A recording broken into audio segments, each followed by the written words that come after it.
Même un gigantesque Kaiju ne peut rien contre le petit Astérix. Alors que le phénomène manga Kaiju Inuit attire à 250 000 exemplaires pour son lancement, le nouveau Astérix et le Griffon sortira, lui, le 21 octobre à hauteur de 2 millions d'exemplaires pour la France, et un total de 5 millions pour le monde entier, dans 17 langues. Ce 39e album des Astérix est un voyage dans l'Est pour les Gaulois qui partent à la rencontre d'un peuple mal connu de l'Antiquité, les Sarmates.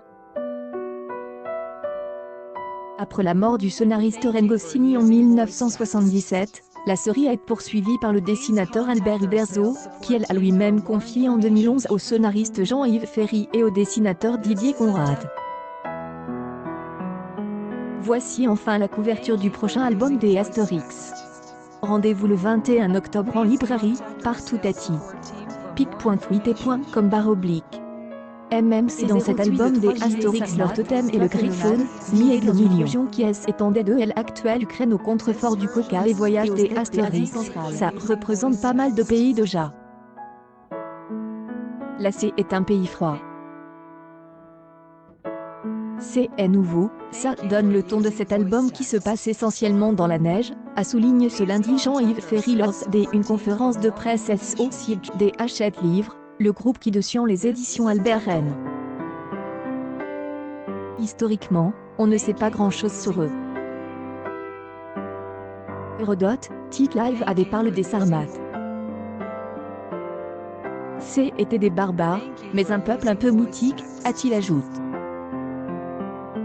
Les dessins empruntent à une certaine tradition russe, kazakh ou mongole, et leurs noms se terminent tous en in. Par exemple ce camp Kondine. Le scénario tourne autour de la confrontation entre une armée romaine qui part en expédition pour capturer le fameux Griffon, sur ordre de Jules César, et ses insaisissables Sarmates, avec lesquels sympathisent les Gaulois. Parmi les curiosités, un géographe romain, Taurin connu, qui avant de partir pour cette exploration, se renseigne sur la carte et le territoire. Il emprunte ses traits à l'écrivain Michel Houellebecq. Le pays n'existe pas vraiment, c'est plutôt une ambiance de conte, avec des Gaulois qui perdent leurs repères, selon Jean-Yves Ferry.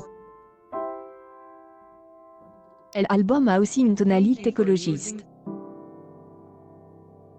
Les Romains représentant un peu l'attitude on va dire occidentale vis-à-vis de la nature, la manière de se servir. Que les Sarmates sont présentes comme respectueux de leur nature, des animaux notamment. Les lois sont un peu entre les deux, a détaillé le scénariste. La formule marche toujours très bien en librairie, avec des sorties à l'approche de Noël, tous les 2 ans, qui en font un des cadeaux préférés des Franquais. Le succès ne s'est jamais démenti non plus dans des autres pays, notamment en Allemagne, Espagne ou Italie. Interroge sur la possibilité de voir Astérix dessiner ou interprète, comme des autres personnages mythiques de bande dessinée tels Lucky Luke ou Corto Maltese, par une multitude des auteurs, l'éditeur a répliqué Astérix continuerait tel quel. Ces hommages sont assez symptomatiques de ce qui essouffle. Je ne crois pas que ce soit le cas des Astérix, estime le directeur général des éditions Albert Rennes, selon